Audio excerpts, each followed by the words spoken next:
Welcome to The Creative Influencer, where we discuss all things creative with an emphasis on influencers. The Creative Influencer is hosted by John Pfeiffer. John is an entertainment attorney in Santa Monica, California, who represents influencers and other creatives.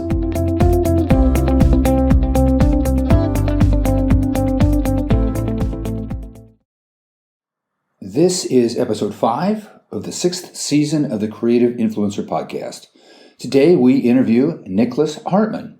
Niklas is the head of influencer marketing for ReachOn, and ReachOn works with businesses to retain and work with influencers. We flipped the script on Niklas. We had him tell us tips for influencers to better position themselves when working with brands. It was a fun conversation, and I hope you enjoy it. I am joined today by Niklas Hartmann. Welcome to the podcast.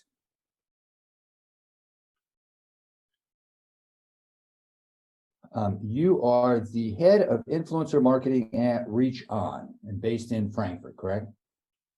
That's correct. Yeah. So now, just to set the scene, tell us about ReachOn. What is ReachOn? So basically, ReachOn is an influencer marketing agency that helps companies on their way to realizing successful influencer marketing campaigns. And we focus primarily on companies who are interested in influencer marketing services, from the research of appropriate influencers to the approach and to the analysis of the campaign. We realize all these different steps of an influencer marketing campaign, and this is what it's all about.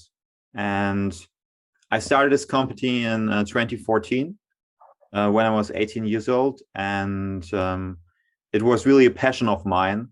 It was really interesting to see influencer marketing developing from the ground up, because as you probably know, in 2014 it was really there were the first developmental steps in influencer marketing, but it wasn't a really big industry as it is now. And in the past few years, we started working with dozens of companies, and I wrote a book on influencers as well, about how to become a successful influencer. This book was released in June 2021, and this is a small or brief overview of what I've done in the past. So now, when you were 18 and decided to start this company, what did you see that everybody else didn't see? It's a kind of funny situation, because the first time I really thought more thoroughly about influencers is during a college seminar in Munich. And next to me, everyone probably knows America's Next Top Model. And next to me sat a girl who participated in Germany's Next Top Model.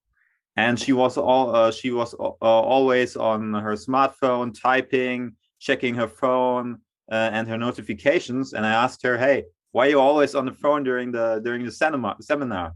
And she showed me her Instagram account, and it was like, I think, it was during one of my early seminars, and she showed me that she had like 400,000 followers during this year, so in the beginning. And this was a huge amount of followers back then. And this was really the first step into influencer marketing for me. And then, because I was always entrepreneurially focused, I decided there's a huge potential in this industry, and I started to continuously educate myself on influencer marketing trends and also building my name recognition. So I started to write many guest articles on influencer marketing, which led to my book in 2021. So we have a supermodel to thank for this. Yeah, basically. I like that origin story. So you are based where? I'm currently based in Frankfurt in Germany, but I plan to move to the US in early 2023. I'm currently preparing my visa application, and the whole procedure that is necessary. And yeah, I will soon join you in the US. Okay. So when I want to spend just a second talking about the difference between influencer marketing in Europe versus the United States. And is there really any difference between influencer marketing in Europe versus the United States? So basically, I think the biggest difference is how people approach influencer marketing in Germany or Europe in general and the US. So I think in the US, it's people are more focused on the results of influencer marketing campaigns and what and how they can personally profit from an influencer marketing campaign, either as an influencer or as a company that decides to realize influencer marketing campaigns. In comparison to Europe, where many people, I won't say the majority, but a bigger amount of users decide to be an influencer on a semi-professional level, so just as a hobby or some kind of side hustle. And I think that's the biggest difference, actually. And also how you approach them in while writing them an email. The email etiquette is different because when you write European influencers, you focus more on, I think, on the company's image and how they how famous or known they are in their niche. While in US influencer marketing campaigns, you focus more on the rewards or the benefits that influencers can generate or expect when realizing influencer marketing campaigns. So I want to shift gears. You've written quite a few articles and quite a bit on the subject. And there are 3 articles in particular I want to ask you about because I think they will help the listeners. Because, for instance, the first one is how to find reliable niche influencers and get them to work with you. Now, it's focused towards the company side, but it also lets influencers know what companies are looking for to help them be more user-friendly. So let's start with this one. You start with a quote that more than 7 out of 10 marketing professionals use influencer marketing. That's astounding. How fast is that grown? I think like in 5 or 6 years, we've realized how important this industry and is, and which benefits companies can generate. But I think in like 5 or 6 years, it quadrupled or the whole industry size multiplied by 5 or 6 times. So it's really an enormous growth in the past few years. And in addition, I also think that influencer marketing is not really because everyone talks about how influencer marketing is new and such a new marketing method. But if we think back like in the 80s or 70s, there were also opinion leaders, not on social media, but also opinion leaders that shape public opinion. So it's probably not a particularly new industry, but it happens or occurs on different platforms. And I think this is the biggest difference in comparison to past so-called influencer campaigns, even if they were not called influencer campaigns then.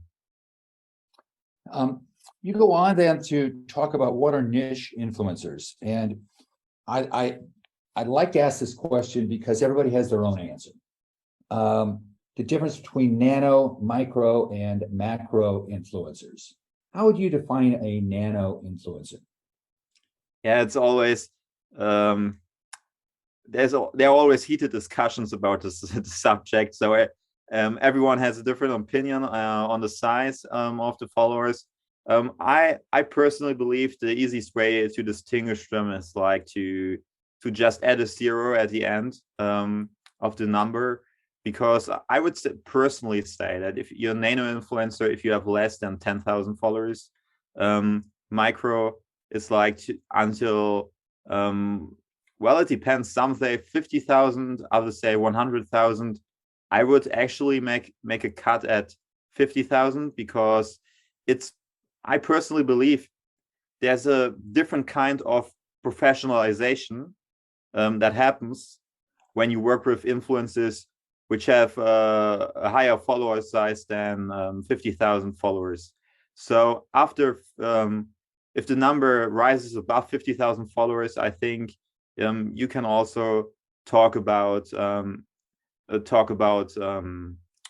influencers. Some say it starts at 100,000 followers, but I personally think that it's difficult to distinguish. But I personally believe 50,000 followers is like the starting level where it becomes interesting, and it's also a kind of engagement level that is really beneficial for companies as well, because you have like the best alternative.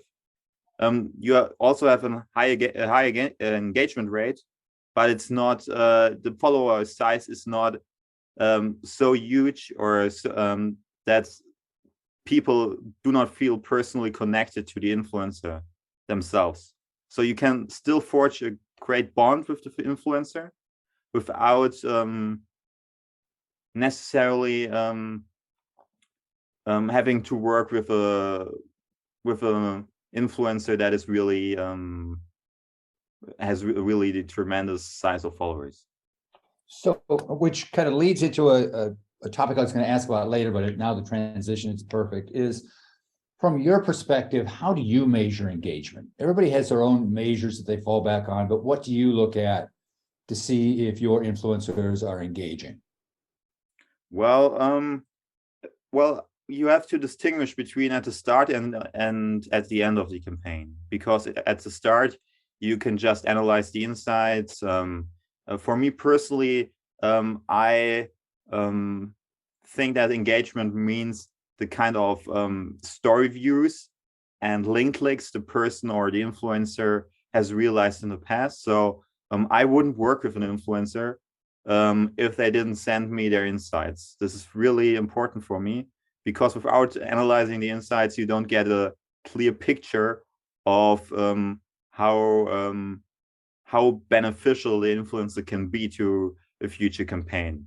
And story views is definitely one of the most critical measures or KPIs you should consider, because it can give you a clear picture on how engaged the audience really is. Because let's take an example. For instance, you have like 200,000 followers and you only have like 15,000 story views. This is the first sign that the influencer hasn't really forged a bond with the audience and should work on increasing the amount of story views.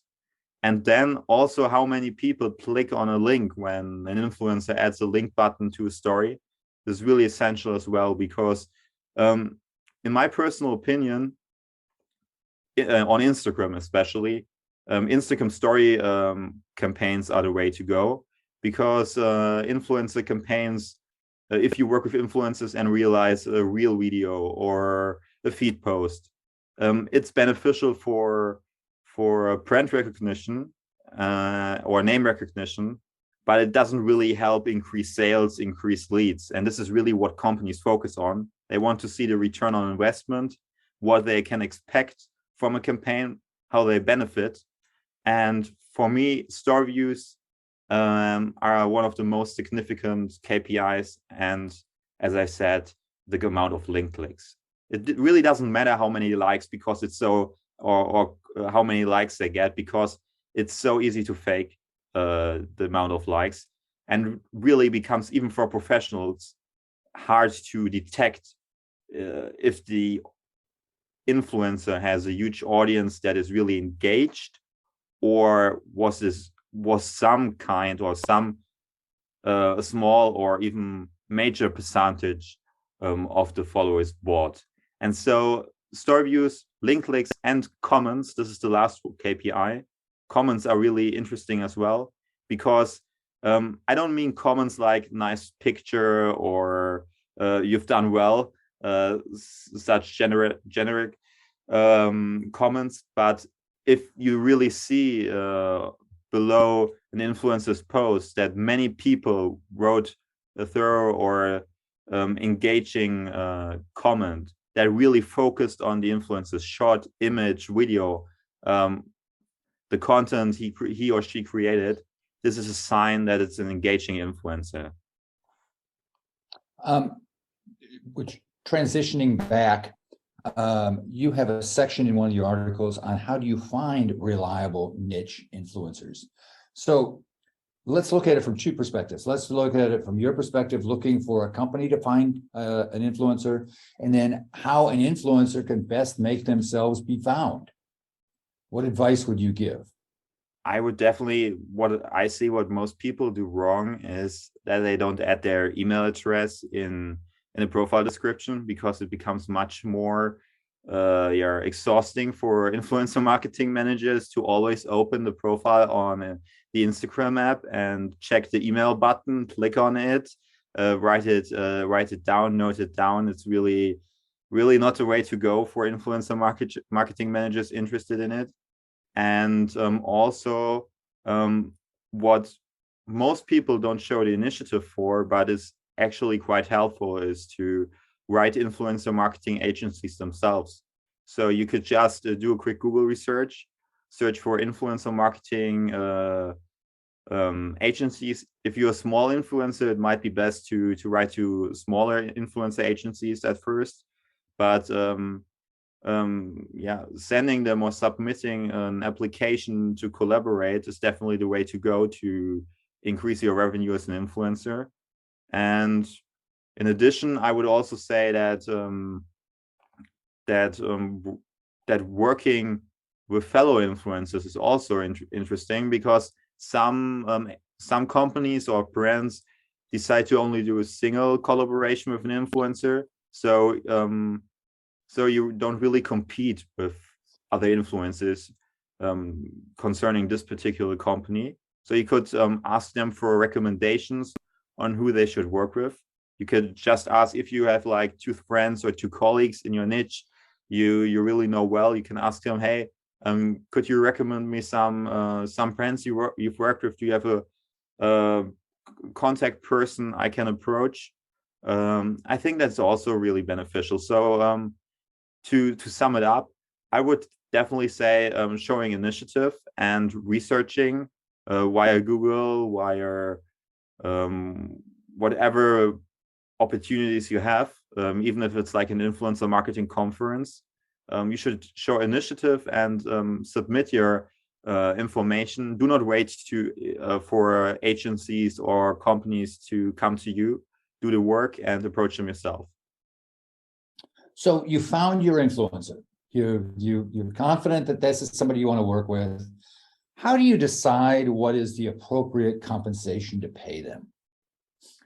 Well, it depends. It depends on multiple factors, but what I find really beneficial is to start with a cost per thousand. So how much influencers should get per 1,000 views on a story or a reel or a feed post. And I think, well, in the past or even right now, we pay like between $25 to $60 per 1,000 people reached.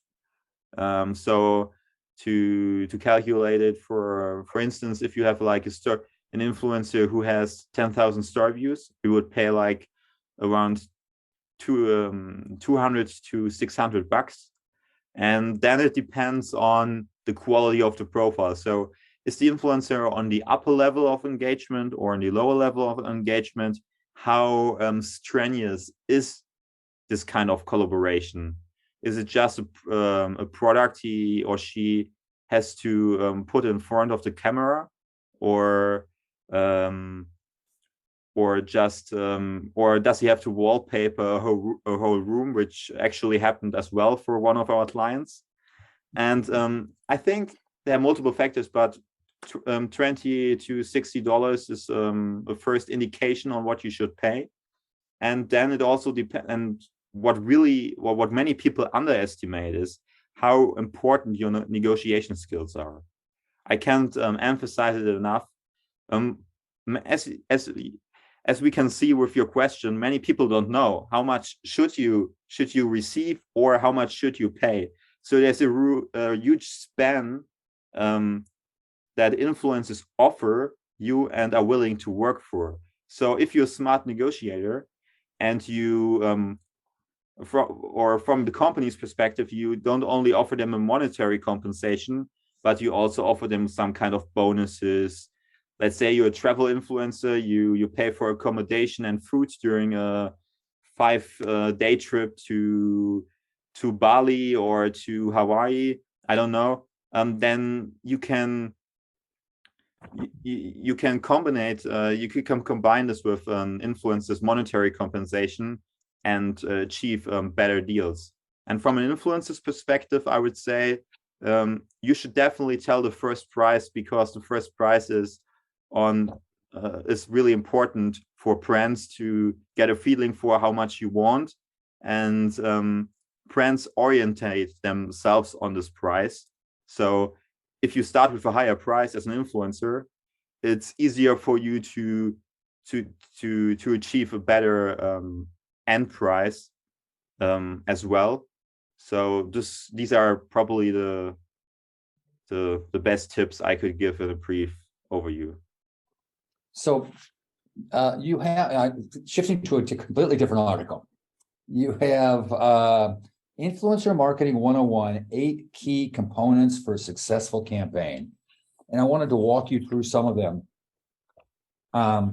because it is kind of the overview of what both the influencer and the company should be thinking about. And the first one is develop a suitable strategy.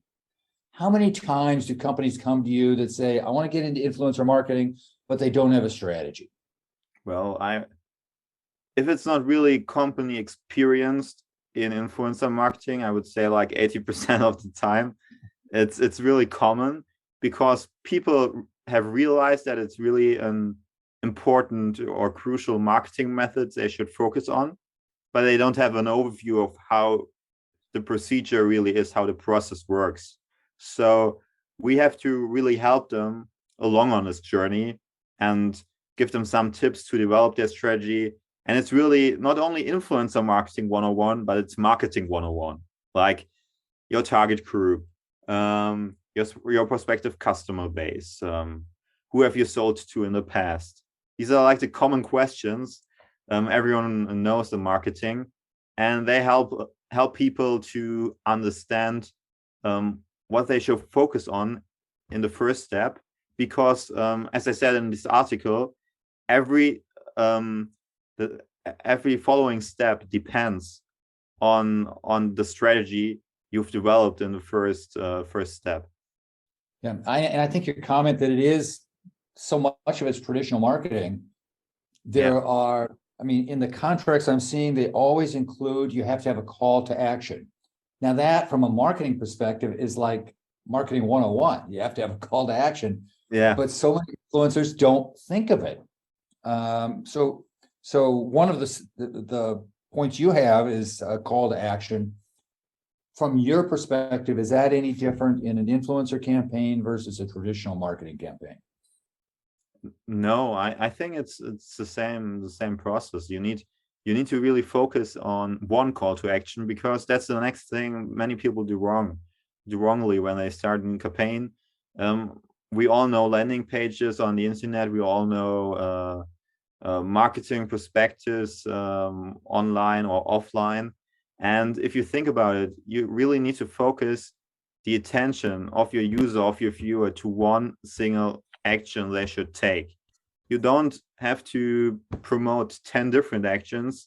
You should tell them exactly what they should do, because we all know it. There are like 10,000 advertisement messages we see every single day, and you need to focus, because otherwise you won't distinguish yourself from the crowd. And you need to figure out what you really want to achieve. Do you want to generate leads for a particular product? Do you need to explain it more thoroughly so people understand it? So you need to arrange a consultation. Is it something they should download? Then you should say download now. And you should always not only say download now or buy now, you should also make it easier for them, to tell them how easy it is to buy it, how easy it is to download it. Like, download it in 20 seconds, purchase it in 3 steps, just to tell them, hey, this doesn't take a huge amount of effort. It's easy, it's quick, people don't have to do much.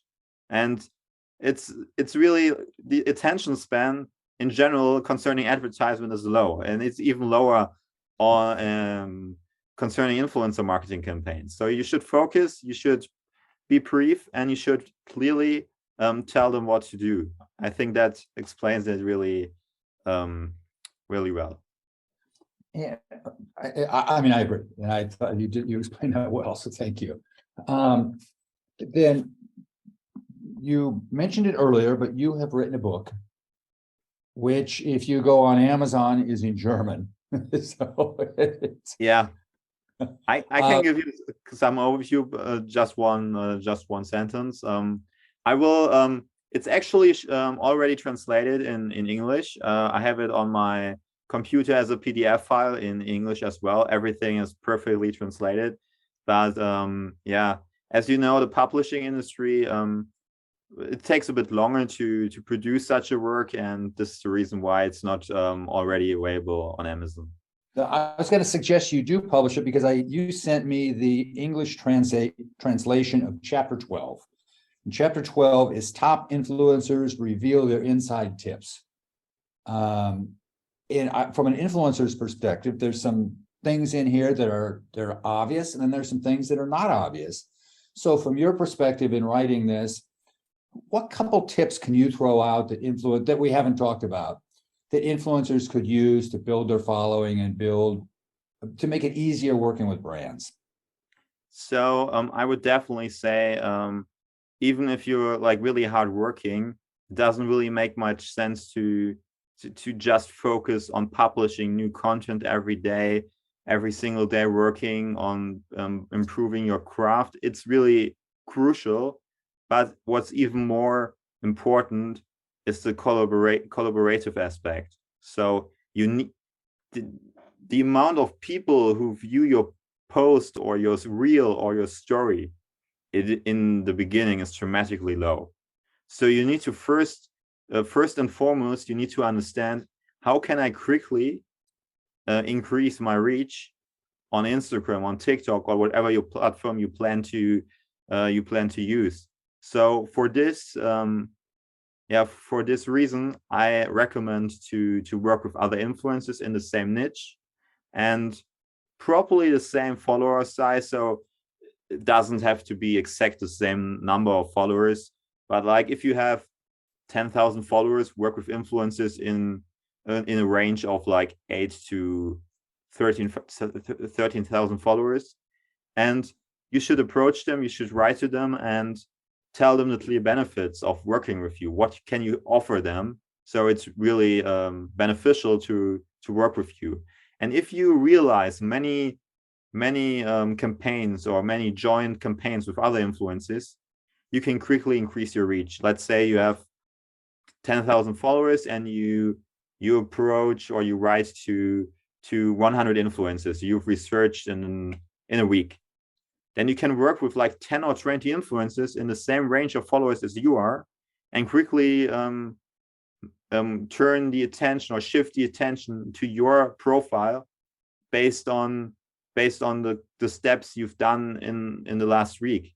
And many influencers do not think how they quickly can increase the reach, because it's really important to make money with it, to invest also the money you've gained or you've earned in increasing the follower size for the future as well.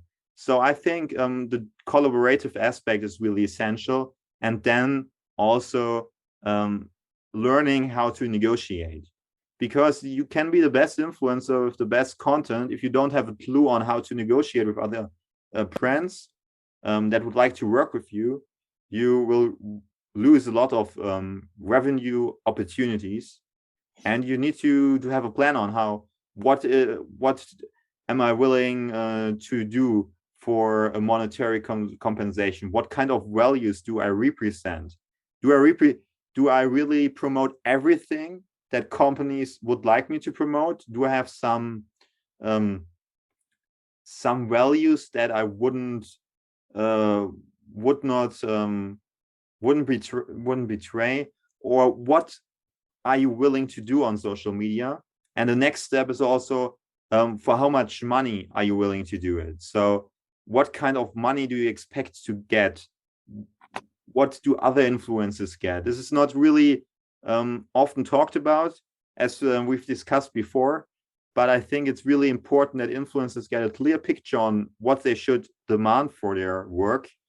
And many people also underestimate the work influencers do. So in my personal opinion, it's like a mix of customer service, photography, video creation. It's like you also have to do the bookkeeping if you don't have an agency that works along with you. And I think there's so many tasks you have to do. People should be willing to pay a fair price for it. But it's not, as I said, not commonly talked about. So I recommend reading further information about this. For example, in our white paper or on the internet, so they get a clear picture. This is what I can expect to get for my work. And to sum it up, negotiation skills and working with other influencers is really crucial. Which you mentioned a white paper. There is a white paper available for free. Yeah, on our website. It's basically, I think it's really interesting for influencers as well, because it's really the whole process from a company's perspective. But if you think about it, influencers know their personal perspective, as we are all aware, but they don't really understand how the process in a company or an agency actually takes place or works. And I clearly explained in this white paper these factors influence the price of influencers. This is like the range for each platform, from Instagram, TikTok, Facebook, YouTube. These factors influence the price. For example, does the influencer realize a campaign at a special date, let's say Halloween or Christmas? They can demand much higher prices then, because the demand is higher in comparison to just like a normal week in April. And also how, as I said before, how strenuous, how exhausting is it to realize the campaign? Do you have to wallpaper something, or just put it in front of the camera? And is the influencer's attendance expected? This is probably the case if a brand invites him to an event. Then you can also demand extra monetary compensation. So these factors I explained in this white paper, and I think it's helpful, especially for influencers, to really get an understanding of how it works from the other side's perspective. So what is your internet address so people could download the white paper if they wanted to?